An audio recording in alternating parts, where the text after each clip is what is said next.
All right, hello everyone. Welcome to International Sports Hub's first official podcast. I'm Daniel Zimmerman, International Sports Hub's founder. I'm joined by four of our staff's best today as we break down some of the sports world's hottest topics. We've got Noah Ziegler, Grant Thomas, Corey Birdman, and Michael Andrews with me. Let's start with Noah. All right, hello, I'm Noah Ziegler. I'm from Northern Kentucky or Cincinnati, I usually just tell.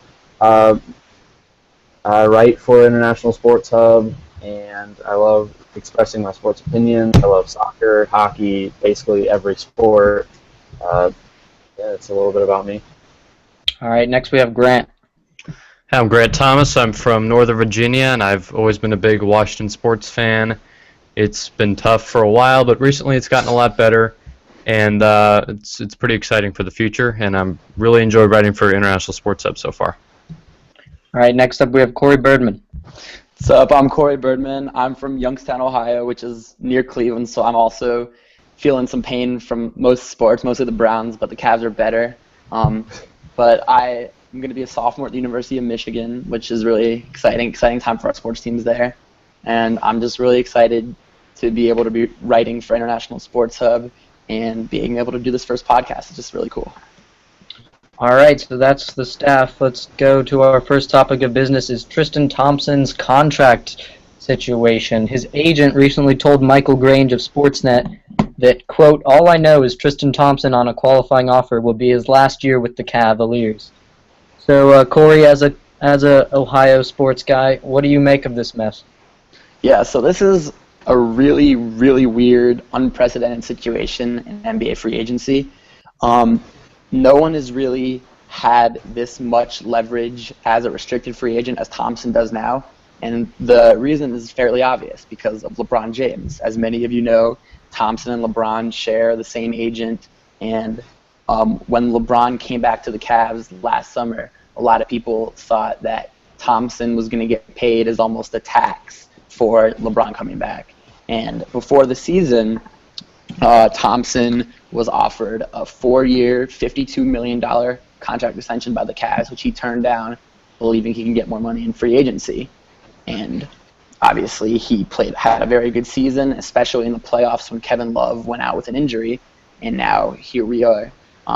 Another important factor to think about is Anderson Varejao. Actually, Varejao, right when before the season when Thompson declined his extension offer, Varejao signed a 3-year, $30 million extension, and what that does is really sets the market for Thompson because Thompson is a similar player to Varejao in how they play, with the only exception being Thompson is just better at nearly everything than everything than Varejao. Excuse me.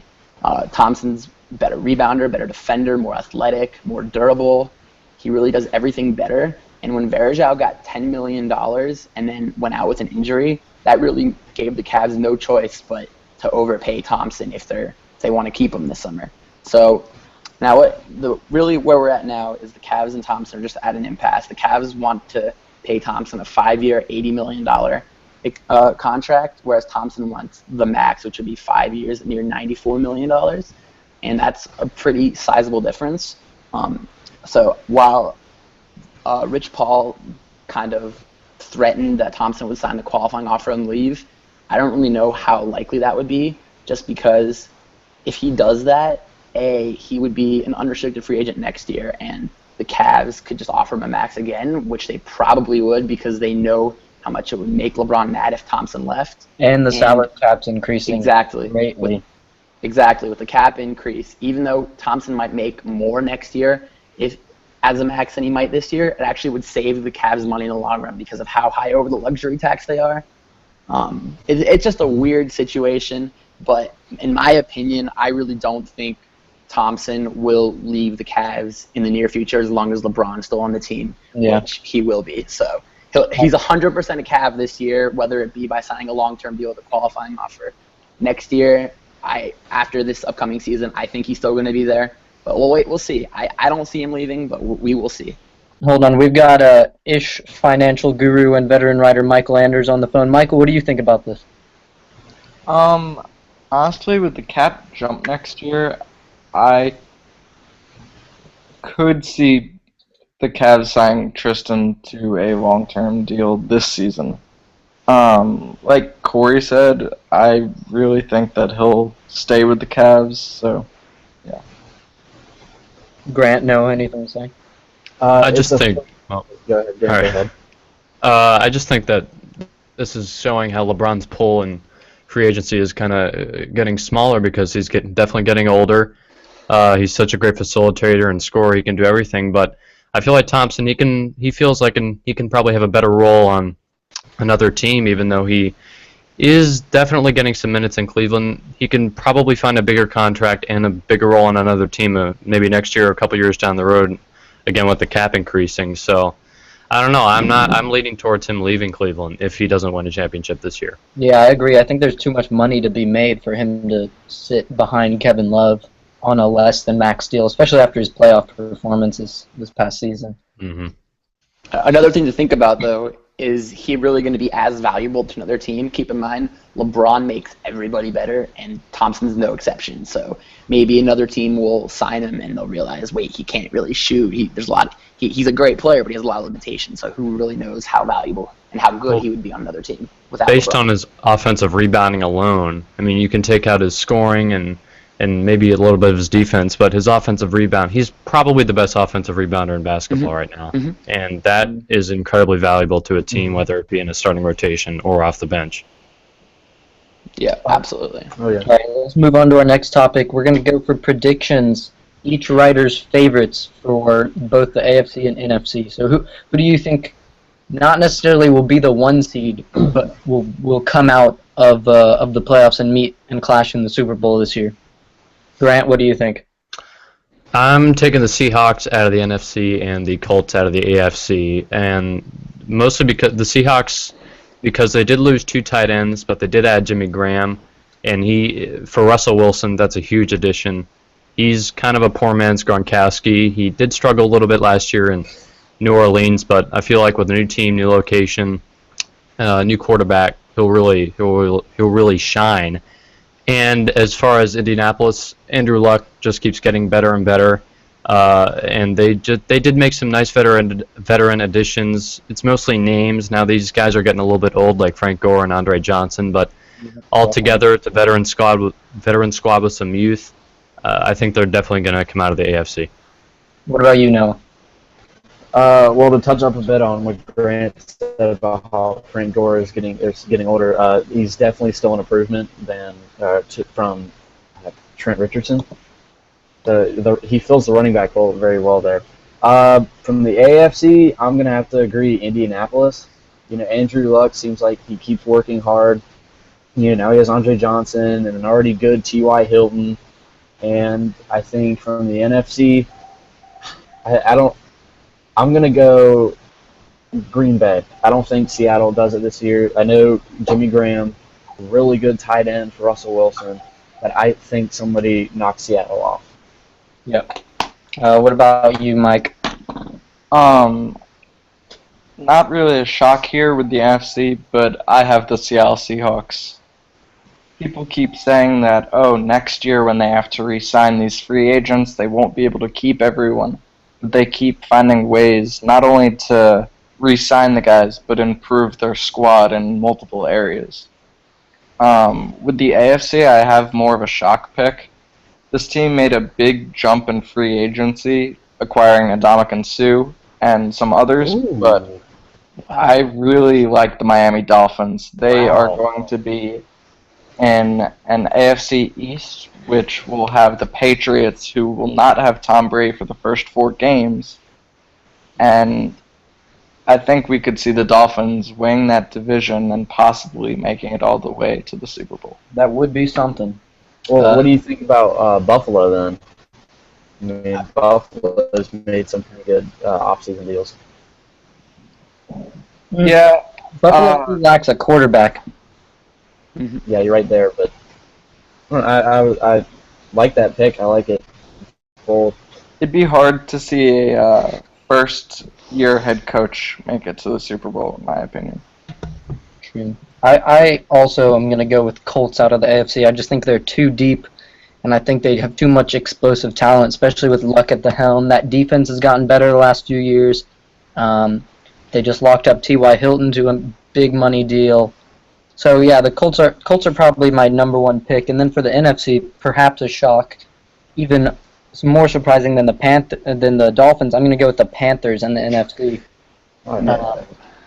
I think Cam Newton is going to finally prove to his haters that this is his year, this is his team, and I think the Panthers are finally deep enough at skill positions to actually compete for something like that.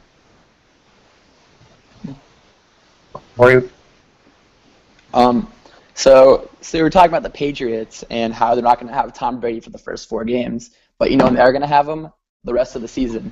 And I really think Tom Brady just in the playoffs is just so much more experienced than everybody else and really takes the next step. I like the Patriots coming out of the AFC again.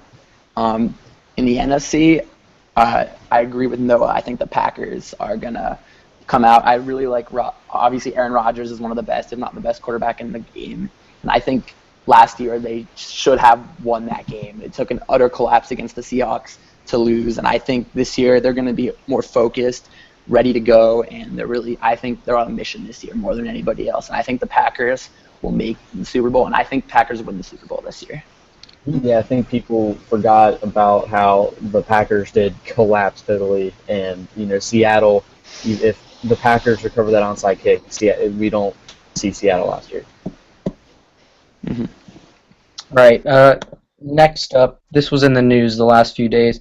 Kevin Durant told Vincent Goodwill of CSN Chicago, quote, "No disrespect to anyone else, but I feel like I'm the best player in the world," end quote. What do you guys make of that? What do you think of a guy who's coming off a season where he played just a handful of games before going down with an injury, and his team ended up missing the playoffs? What do you think about a guy like that claiming he's the best player in the world? Oh, obviously Kevin Durant is an incredible player, and he won an MVP. There's no doubt he's among the top 5 when he's healthy. But at this point, I just don't see how he's better than LeBron James. And obviously, it might be a little bit of homerism, but LeBron is just incredible. He's been the best in the world for a long time. And when he finally slows down a little bit, I believe Durant may be at the peak for a year or two if Anthony Davis isn't already there. Anthony Davis will be the best player in the world very shortly, just a matter of when. And he might surpass Durant. Who knows? There's no other talent in the NBA that can single-handedly lead a team to nearly winning the finals like LeBron did. LeBron did the playoffs without Love for the majority of the time, and without Irving for some of those big games, especially the finals. I don't see Durant hasn't even been the best player in Oklahoma City last year, so I don't see how he can claim that. I mean, I think Durant's definitely maybe the best scorer in the world, not the best player. LeBron is, but LeBron definitely has weaknesses. I mean, his first 2 steps aren't very powerful. That's made him struggle in ISOs, and he defaults to passing. And LeBron is pretty much Magic Johnson 2.0, and there's no way Durant can pass him. But I definitely agree, Anthony Davis, the best player in the world once LeBron gets to 33 or 34 years old and he starts slowing down. But Durant, he's just talking out of his ass, to be honest. I mean, he's not the best player in the world by a long shot. Would you not say Steph Curry's the best scorer in the world? I'd say Steph Curry can. I mean, at the point guard position, Steph Curry is probably the best scorer, but Durant, with his height and his length, I think he's more versatile in his ability at his position, especially. Mike, anything to say? Yeah, I agree with Grant on that one. KD's Arsenal is way too, I guess, big. When Matthew Dellavedova covered Steph Curry and really did a great job on him those first 2 games of the finals, you could kind of see how it didn't take that much game planning to throw him off his rhythm, whereas KD's very hard to match up with because he's big enough to post you up, but he's also quick enough to go by you. So while I think KD is the best offensive player in the NBA right now, maybe not on defense. Yeah.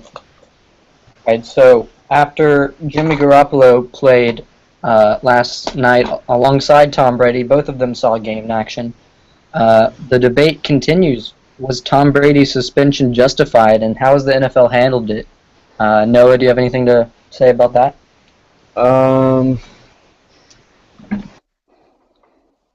I mean, to be fair, how I didn't watch the game. How long did he play for? Was it just the first half of the first quarter, or just with the first team? I believe he played one possession in the first or second quarter. To me, I think the NFL, if they really want to set a statement on we're not going to allow this to happen, they need to be strict with it. It should be you can't play preseason and you're suspended 4 games. And I get it. It's one possession, which you could be the argument. One possession isn't going to win you a Super Bowl, or one possession in the preseason, I should say.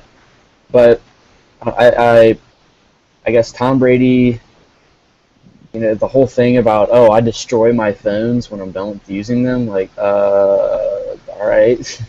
But I think NFL, so 4 games might be, to me, that's sort of the minimum, or at the least they could have done, because it was a playoff game.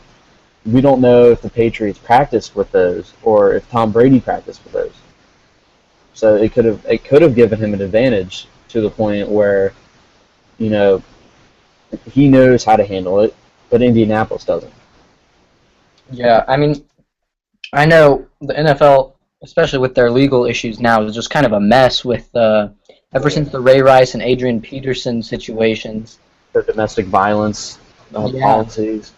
I mean, honestly, the fact of the matter is there are too many NFL players out there committing criminal offenses and not feeling the wrath of it. And Roger Goodell seems completely out of control at this point. I don't think anyone trusts Goodell to make an executive decision and stand by it. Especially Exactly. with all the suspensions he's retracted. Le'Veon Bell got his suspension dropped by 1 game. There's been countless. Greg Hardy went from 10 to 4 game suspension for his domestic violence and gun control. I just don't see any sort of structure in the NFL today legally. Mm-hmm. Exactly. I think. Go ahead.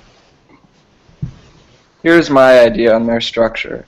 The NFL is a business, and their main objective is to make money. And my idea is if they have Greg Hardy miss 10 games rather than 4, they lose money. If Tom Brady misses 4 games, people might not watch those first 4 games as much. It's a business, but they're not making the morally correct decisions. And until they start making the decisions that say, okay, they're running this the correct way, I have no faith in Roger Goodell. Well, I think what he needs to do is be consistent with his punishments, stick with it. And about your statement on ratings, I do agree. I think they will go down, but I think ESPN or Fox, whatever, will really promote how are the Patriots going to do with the backup quarterback. So people will watch to see if the Patriots will collapse, because the Patriots are America's most hated NFL team, arguably with Cowboys, but they will see, how will this team do without Tom Brady? Personally, I already predicted the Patriots to come out of the AFC, so I think they'll be just fine. But in terms of the NFL, I don't think Roger Goodell and the league could have handled this any worse than they are. Like, they hired Ted Wells as an quote-unquote independent investigator, and it turns out he's not independent at all. He's working for the league. And then they just flat out have lied, and they pick and choose when to punish people for. I saw a quote the other day that was talking from Aaron Rodgers saying that he likes, or it was from a game this past year before the Deflategate thing all took off, but he basically said he likes to push it to the limits of how much pressure's in the ball. He likes the balls with a lot of pressure, and sometimes he even likes to go over the limit. But when that was brought to the league office, they said, it was just a post-game quote. It doesn't mean anything.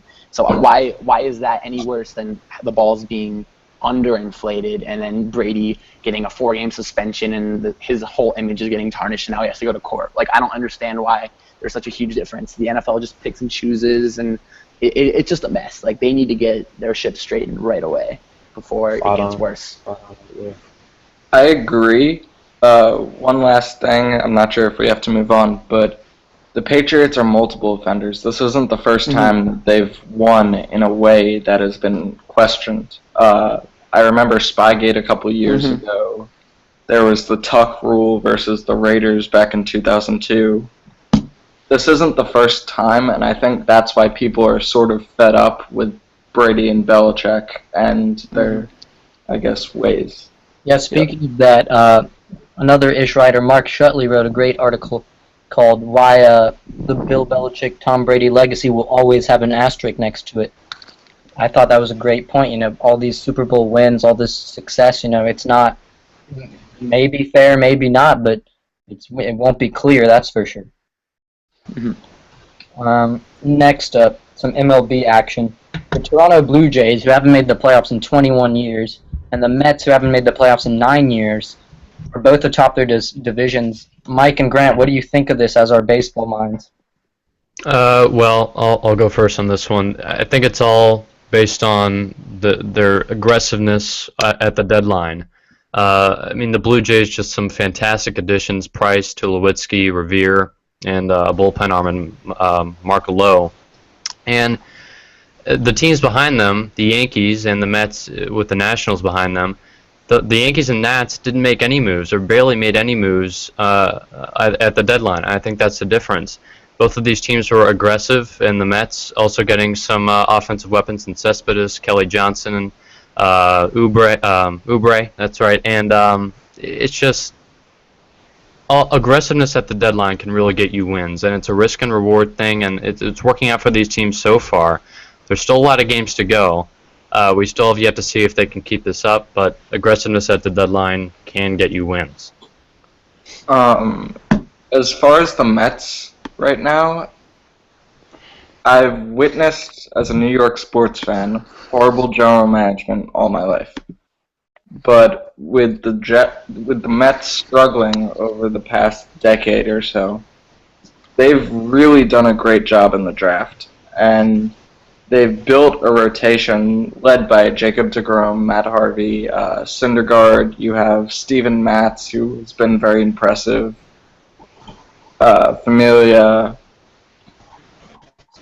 and it's really created an excellent rotation.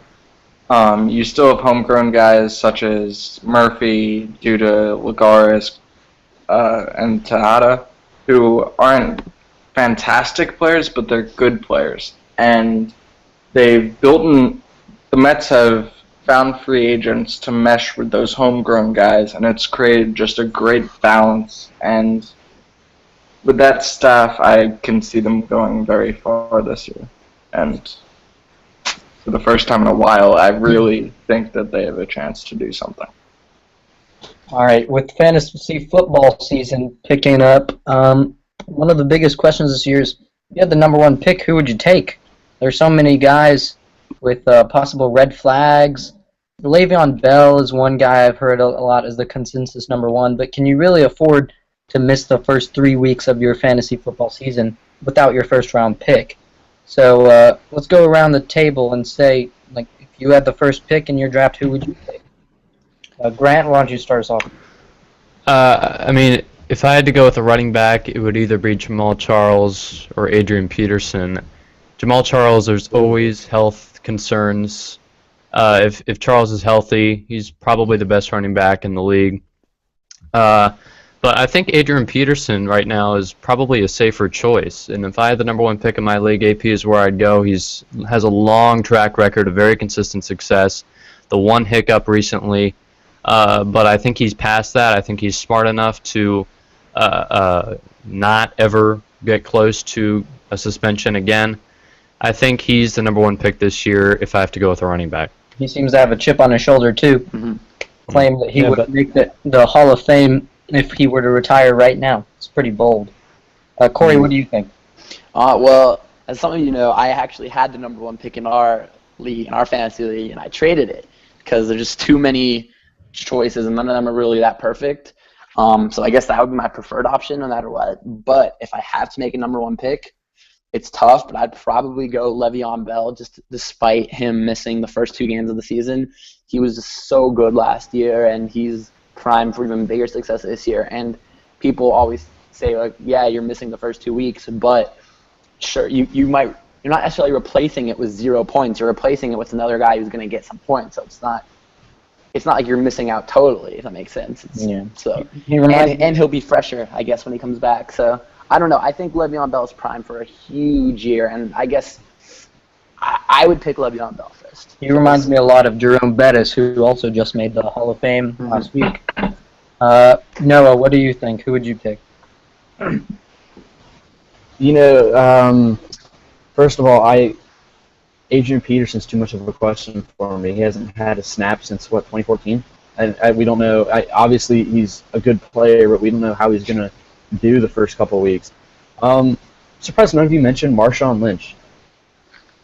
I had him last year in my fantasy league, and he did fantastic. Well, consistency is his big thing. He'll get you 10 fantasy points at least every week. Yes. But personally, I would pick Andrew Luck. The Colts don't really have Frank Gore is a good running back, as I mentioned earlier, but you have Andre Johnson and T.Y. Hilton. You're going to obviously throw the ball more. And Andrew Luck has shown in past years he's going to get them the ball. So I think Andrew Luck. I'd throw Cam Newton in there because Cam Newton can run the ball, obviously. I took Peyton Manning at number 8, but I think Cam Newton and Andrew Luck are pretty good, but I'd definitely go Andrew Luck. Yeah, I don't have a problem with taking a quarterback first, especially when the quarterbacks are going to be the most consistent players on your team. Yes. I would agree with Luck.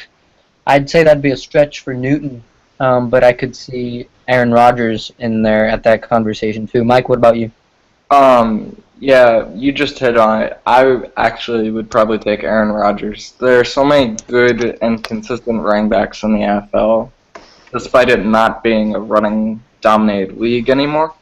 But I don't see the necessity to grab a running back in the first round when there's so many out there. There are so few top-tier quarterbacks. I think Aaron Rodgers would be the best bet. I have a surprise pick. He's been a consistent fantasy performer since I've been playing fantasy football. The Chicago Bears Lone Ranger, Matt Forte. I honestly took him in the first round. I wouldn't be afraid to do it again with the number 1 pick because that guy, he can catch out of the backfield. He can run it up the gun. He can run by you. He can do everything. I really think he's a good player that if you're looking for safety at the number 1 pick, Forte would be a good pick. And it's crazy, the fact that all those names were mentioned, and we still didn't even get into someone like Eddie Lacy, who's also very deserving of the number 1 pick. Just shows how open this is this year. There's so many directions you can go. Even Antonio Brown, maybe. Or Calvin Johnson, who is pretty consistent. But so many choices this year. It's insane. Next up, I'm sure you've all heard the Jets reserve linebacker, and I hope I get this name right, Ike Inimkapali, punched star quarterback Geno Smith in the face over an alleged $600 flight cost. Geno Smith is now out 6 to 10 weeks as his surgically repaired jaw heals. And, of course, Rex Ryan, being Rex Ryan's, claimed Inimkapali off waivers and is now a Buffalo Bill. Is this a blessing in disguise for the Jets? Is Fitzpatrick going to lead them to more success than Smith would, or is it a waste of time and just a setback for their season? Mike, you're a Jets fan. How about you tell us about that? I think it's a step back, personally. Fitzpatrick isn't getting any younger. His arm isn't incredible, and he's already probably hit the peak of his career. He's a very safe quarterback. He's not gonna wow you, but I can't see us doing that badly with him as quarterback. But I would have liked to see Geno Smith with these new additions, such as Devin Smith and Brandon Marshall. It would have been nice to see him spread the field more, similar to how he's done at West Virginia. People give Geno a lot of flack, but when he had a great receiving core and a solid offensive line, he was really, really good. And I think if the Jets can emulate some of the offensive schemes that Geno had at West Virginia, he could be very successful in the NFL. His clock isn't over yet. Yeah, I wouldn't shy away from saying he was the best quarterback in college football that last year. He was playing for the Mountaineers. Yeah. We also have Bryce Petty as a backup, who, while he did outstanding at Baylor, I'm not sure if he's learned the offense yet. So I would have to give the nod to Fitzpatrick, although it is a step back having to do this. Yeah, I watched Petty last night in the preseason. He got rocked. That offensive line did not protect him. I'd be worried about that offensive line, especially with the new running back core, Stephen Ridley coming in. That Jets offense has a lot of question marks, but has a lot of guys who could be huge. Yeah. I think I like Fitzpatrick. I think he is getting older, but I think he does get the job done. But I would definitely take Geno over him. I'm not saying Jets they're gonna maybe go 9-7, get in playoffs or something. I think Fitzpatrick he's not a horrible substitution. We'll go with that. He's one of the better fallback. Like if your starting quarterback gets injured, he's one of the better people that you can fall to. Definitely.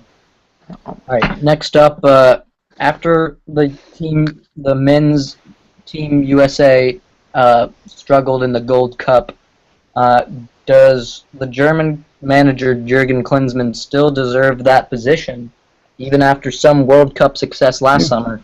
Does he still deserve the spot? Mike, Noah, what do you think? Mike, Yeah, sure. While the teams that the U.S. faced at the Gold Cup, such as Panama, Haiti, and Jamaica, don't have that high of a ranking compared to teams such as Germany, Netherlands, teams in Europe, they are very quality and they are improving very quickly. People fail to realize that. So while the losses may look bad on paper, those were very high quality of opponents. I think that the U.S. overlooked them. They had just played very well against Germany and the Netherlands in Europe, but they struggled against the pace and high speed of the Central American teams. And I'm not sure if that's the fault of Jurgen Klinsmann or the players, but I do think that someone has to be accountable, and I don't think Jurgen Klinsmann should be fired yet, but if we see the U.S. men's national team struggle against Mexico in the CONCACAF playoff. Yeah, the playoff against Mexico in October, I think we could see Klinsmann's job on the line. Well, I think what the U.S. has to, or what we as fans have to look at is Jurgen Klinsmann came into the job saying he wants to improve it. He wants to get soccer. He wants to improve everything. So in that case, let's compare him to Bob Bradley, the old manager. Bob Bradley got them to the round of 16 of the World Cup. He won a Gold Cup. He got them to the Confederations Cup. And it took Bob Bradley losing in 2011 for a collapse against Mexico after being up 2-0 and losing 4-2 for Bradley to get fired. So you look at Klinsmann, and since January he's been saying we have to win this tournament. This is the focus.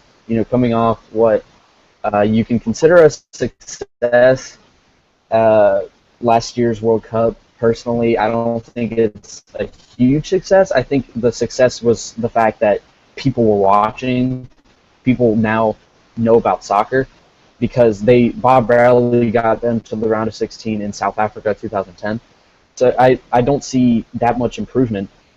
But I agree, a lot of these teams this year's Gold Cup they may not look good on paper, but you got to look at, Haiti. Nobody expected them to do well, and they made it to the knockout stages. Trinidad and Tobago lost to Panama on penalties. Um, Jamaica has been spending the entire summer together because they also played in the Copa America and didn't do too badly down there. So, and they had 17 out of 23 players playing the Gold Cup. So they obviously were together for a long time. I think when you look at the Jamaica game, you have to think Brad Guzan, kind of, you can blame him for both goals. I mean, the central center back pair they had the entire tournament wasn't that great. But I really think if Klinsmann loses this playoff, I think he should get booted. Well, yeah, I think he should because there's no real improvement that we've seen in 4 years, and the Confederations Cup is a pretty big tournament for the U.S. because they came in second, I'm pretty sure, in the 2009 Confederations Cup. So, and they beat Spain, who went on to win the World Cup that very next year. So, to me, I think this, yeah, I agree that playoff game is just major to his career. All right. Next up, we have some early predictions for the college football playoff. Does anyone have some teams that they think are going to find themselves playing for the championship later this year? It's really easy to say because of how good they were last year, but obviously Ohio State has got to be right there. They're just incredible. They return a lot of what they had last year, including their three-headed monster at quarterback, even though obviously Braxton Miller is now going to be playing H-back. But they return most of their offense. Their defense might be a little iffy, but as long as they can outscore you, which is what they will do all season, Ohio State should definitely be one of the best teams in the country, if not the best team. I think I have OSU, TCU, Auburn, Oregon. A player for Oregon, yesterday it was finalized. Vernon Adams at quarterback. I watched him at Eastern Washington, when he played FCS. He's the real deal. I really like him. He does have a bit of an issue with turnovers, but he did lead Eastern Washington almost until the middle of the fourth quarter. They almost upset Washington last year. So Vernon Adams knows how to play against D1 teams. TCU, I think Boykin, I think they're good still. I think they're obviously out for revenge last year after being snubbed for Ohio State, which, yeah. But Auburn is my little question. But yeah, I'm pretty confident with OSU, TCU, and Oregon. Yeah, I have a final of TCU versus Bama. Personally, I think that TCU looked unstoppable in the bowl game. While they lost a great linebacker in Paul Dawson, who was highly underrated, they are returning, I think, 7 of the 11 defensive players from last year, and they're returning a lot of starters from the offensive side of the ball. So with Alabama, somehow they get the #1 recruiting class every season. Their running back core of Derrick Henry, and they just seem like the deepest team in college football. And if they don't win this year, I think Saban could start getting questions because he's had the #1 offense, the #1 recruiting classes since about 2013. And as those guys get developed over their 4 years and no results occur, I don't know. If Auburn or Alabama doesn't win it this year, the entire SEC is going to have a meltdown. Speaking of Alabama, I was just thinking the other day, with Andy Dalton's struggles, I think this may be his last year at the helm with Cincinnati if he can't get it together. What are the chances we see A.J. McCarron in some real regular season play this year?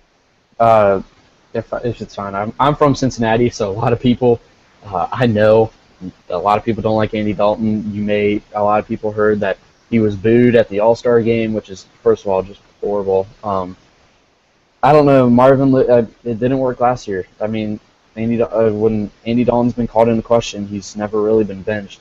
But I think A.J. McCarron, at Alabama, is a generally good winner. I would personally I would like to see him get a chance, but never know.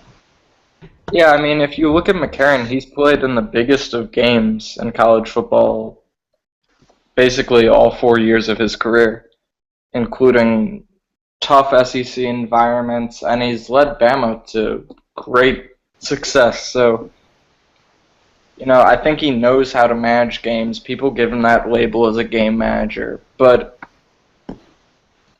it's a lot harder to do than people give him credit for. So I'd like to see him get a shot if Dalton struggles.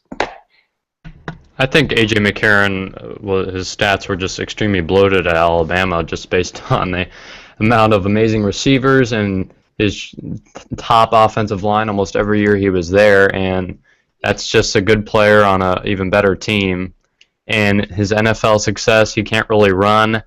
He's a decent passer, but I'm not sure he's going to be a lot better than Andy Dalton there. Well, you got to look at maybe Andy Dalton won't struggle that much because the Bengals have Giovanni Bernard, Hill, but you also got to look at the Bengals wide receivers, Sanu, AJ Green. Assuming he stays healthy, maybe AJ McCarron wouldn't do too bad with those people as well.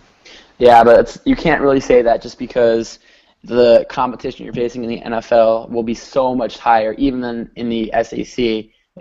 McCarron had it made for him. He had elite of the elite in terms of the weapons he had around him in his offensive line in college. Whereas in the NFL, even if he did have that, it's still against much better defenses. And he was just the game manager type quarterback in college. I don't really see how he would be much more than that, if anything more than that, in the NFL. And I don't see it with McCarron personally.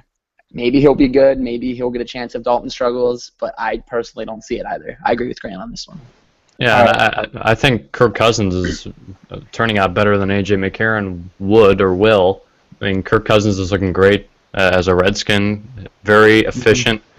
Drops back right off the back foot, gets the pass out quickly, unlike RG3, who wastes his time. But I think the ceiling for A.J. McCarron is pretty low. Well, you also Kirk Cousins. He came last year when RG3 got injured. Because I remember I had RG3 as my fantasy quarterback, and I picked up Kirk Cousins. He had that game where he did amazing against Philadelphia and was so unlucky to lose it. I think that game showed what he can do. And I guess we could break off for the Redskins real quick. I like Colt McCoy as well. I think he's similar to Luck, not in skill, but in heart. He will work hard to do what he wants, or to get where he wants. But yeah, I'm on the fence with A.J. McCarron, honestly, but I think he might get the shot too. All right, we got to wrap up soon, but just one last topic. D'Angelo Russell, second overall pick to the Lakers this year, recently said that Tracy McGrady might be the greatest basketball player of all time. What do you think of that? Just come on. Well, really? McGrady definitely had some great moments. However many points he scored in like 30 seconds against, I don't exactly remember who it was against, but I always remember that moment. But no, I mean he's probably trying to create controversy. I mean, he can think that, but it's just not true. There's so many reasons why I'm not even going to go into it. It's not even a discussion. Kobe didn't appreciate that either. All right, so that about wraps it up for the first podcast for International Sports Hub. Stay tuned for more. I'm sure we'll do quite a few more of these. So thanks for tuning in. See ya.